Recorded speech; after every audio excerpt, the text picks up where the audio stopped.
નમસ્કાર મિત્રો, હું છું આપનો મિત્ર નરેશ બિલવા. દોસ્તો, ખાસ લોકો યુટ્યુબરો હોય કે સોશિયલ મીડિયામાં તમે વિડીયો તો ઘણા બધા લોકો બનાવતા હોય છે, તમે જોતા પણ હોય છે, પણ ખાસ કરીને જે મા બાપની વેદના, મા બાપનો જે સમય એમના બાળકો પાછળ કઈ રીતે વ્યતીત કરે છે, કઈ રીતે એમનું જીવનનું ગુજરાન કરે છે, એ પ્રકારને લઈને વિડીયો તો ઘણા લોકો ઓછા બનાવતા હોય છે. પણ દોસ્તો, મને એવું થયું કે યાર પર્સનલી મા બાપનું યોગદાન એ એક બાળકના યા આપણા જીવનમાં સૌથી સર્વશ્રેષ્ઠ યોગદાન હોય છે. જ્યારે દોસ્તો બાપ મજૂરી કરતો હોય છે, માં ઘરકામ કરતી હોય છે, યા બંને મજૂરી કામ કરતા હોય છે, છતાં પણ જો એમનું બાળક બીમાર પડે છે, ત્યારે એમના જોડે પૈસા ના હોય, એને હોસ્પિટલ લઈ જવા માટેના પૈસા ના હોય, તો બીજા લોકો પાસેથી વ્યાજ પર પૈસા લાવીને પણ એમના બાળકોને સારવાર કરાવે છે.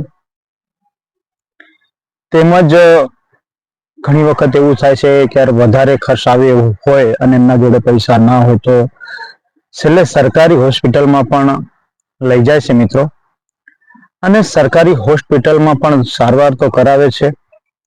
અને અમુક હોસ્પિટલોમાં નિયમો એવા પણ હોય છે કે યાર એક બાળકની સાથે યા એક પેશન્ટની સાથે એક વ્યક્તિ જ રાખતા હોય છે અંદર, ત્યારે એમની માતાને, બાળકની માતાને અંદર રાખે છે એના બાળક પાસે, અને એનો પિતા એ ગરમીનો ટાઈમ હોય યા પાણીનો વરસાદનો ટાઈમ હોય, ચોમાસું હોય, શિયાળુ હોય યા ઉનાળો હોય, પણ પેટે પાટા બાંધીને એના બાળક માટે દુઆઓ કરતો હોય છે. એના બાળક માટે ગરમી વેઠીને પણ બહાર ઓટલા પર યા બહાર ફૂટપાથ પર કોઈ જગ્યાએ ઊંઘી જતો હોય છે. ત્યારે ચોમાસામાં પાણી પડતો હોય છે, છતાં પણ એ પાણી વેઠીને પોતે ભીગીને પણ ગમે ત્યાં સૂઈ રહે છે, ભલે મચ્છર ગમે એટલા એને કરડતા હોય. શિયાળાની ઠંડીની વાત કરીએ તો ઠંડી પણ એટલી ખૂબ જ હોય છે, છતાં પણ એની રીતે પોતે પરેશાન થઈને ખૂબ જ ઠંડીનો સામનો કરીને, ઠંડી વેઠીને પોતે પણ બીમાર થઈ જાય છે, પણ એના બાળક માટે દુઆઓ કરે છે, બાળક માટે રાત દિવસ ત્યાંના ત્યાં જ રહે છે. એ માતા પિતા છે દોસ્તો. બીજું કોઈ જ વ્યક્તિ એવું નથી જે તમારી પાછળ આટલો સમય ખર્ચી શકે, તમારા માટે ભગવાન પાસે પ્રાર્થનાઓ માંગે, કરે, અને ઠંડી, તડકો, સાયો ગમે તે હોય એ બધું જ સહન કરીને એ તમારી પાછળ દોડે, તમારા માટે આખી આખી રાત જાગીને તમને લઈને બેસી પણ રહે છે માતા. જ્યારે એમનો પિતા ઠંડી, ખૂબ જ ઠંડી વેઠીને મચ્છર પણ કરડતા હોય, આખી નાઈટના ઉજાગરા કરીને પણ બાળક મારું સારું થઈ જાય એવી પ્રાર્થનાઓ, એવી દુઆઓ કરતા હોય છે દોસ્તો. તમને સાથ સહકાર કરવા વાળા તો ઘણા બધા મળે છે, પણ જો મા બાપ જેવો પ્રેમ આપનાર, મા બાપ જેવું બલિદાન આપનાર, મા બાપની વેદના કોઈ પણ ના સમજી શકે દોસ્તો. જે મા બાપ આપણી પાછળ બલિદાન આપે છે એની કોઈ કિંમત નથી, એમનું બલિદાન અનમોલ છે દોસ્તો. તો મા બાપનો આપણે આદર કરવો જોઈએ, મા બાપને પગે લાગવું જોઈએ. આપણને જો મા બાપ મળ્યા છે તો જ આપણે છે.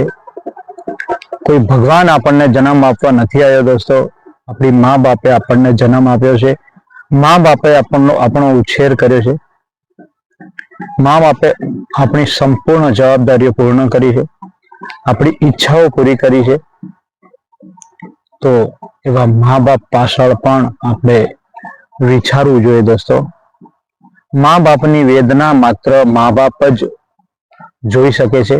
જ્યારે તમારા બાળકો થશે, તમારા બાળકોને કઈ તકલીફ થશે, ત્યારે તમને ખબર પડશે દોસ્તો. એટલે બને ત્યાં સુધી તમારા દરેક મિત્રને આ વિડીયો શેર કરજો, કેમ કે હું એટલું કહેવા માંગુ છું, આજની આ જનરેશનના લોકો મા બાપની વેદના, મા બાપની તકલીફો, મા બાપના જે પણ બલિદાન મા બાપે આપ્યું છે એ બધું જ ભૂલીને એમને વૃદ્ધાશ્રમમાં મૂકી આવે છે, એમને હેરાન કરે છે, એમને પરેશાન કરે છે, નોકર સમજીને કામ પણ કરાવે છે. ઘણી બધી આ પ્રવૃત્તિઓ થઈ રહી છે અને હું જોઈ રહ્યો છું દોસ્તો. ત્યારે મને એવું થયું કે યાર એક વિડીયો એના મા બાપ, આપણી મા બાપ પર પણ ભણાવવો જોઈએ. દોસ્તો, તમને હેલ્પ કરવા વાળા, તમને કહેવા વાળા ઘણા લોકો મળશે, ખબર કાઢવા વાળા પણ ઘણા લોકો મળશે, પણ જો તમારા માટે આવું દુઃખ વેઠનાર વ્યક્તિ બીજા કોઈ જ નહીં મળે. માત્ર ને માત્ર તમારી મા બાપ જ તમારું દુઃખ સમજી શકશે, તમારા માટે રડશે, તમારા માટે દુઆઓ કરશે, પ્રાર્થનાઓ કરશે, બાધાઓ રાખશે, દેવામાં ભરાઈ જશે, તડકો છાયો વેઠી લેશે, પોતે ખૂબ જ તકલીફ એમને પડશે, પોતે પરેશાન થશે,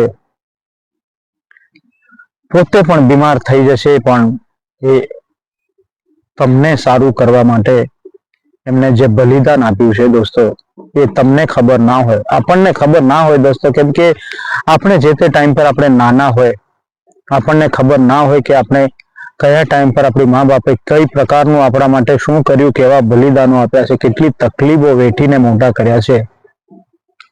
એ એમની બધી જ તકલીફો એ સહન કરીને આપણને મોટા કરે છે. ત્યારે આપણે બધી જ એમના, આપણા પાછળના સમયની મા બાપની વેદના આપણે ભૂલી જઈએ છીએ.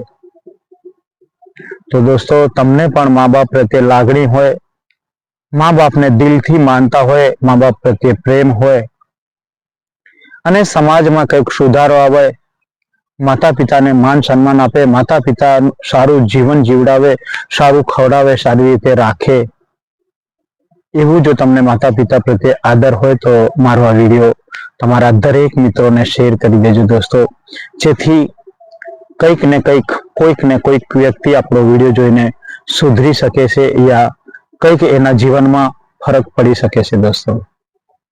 બાય બાય મિત્રો.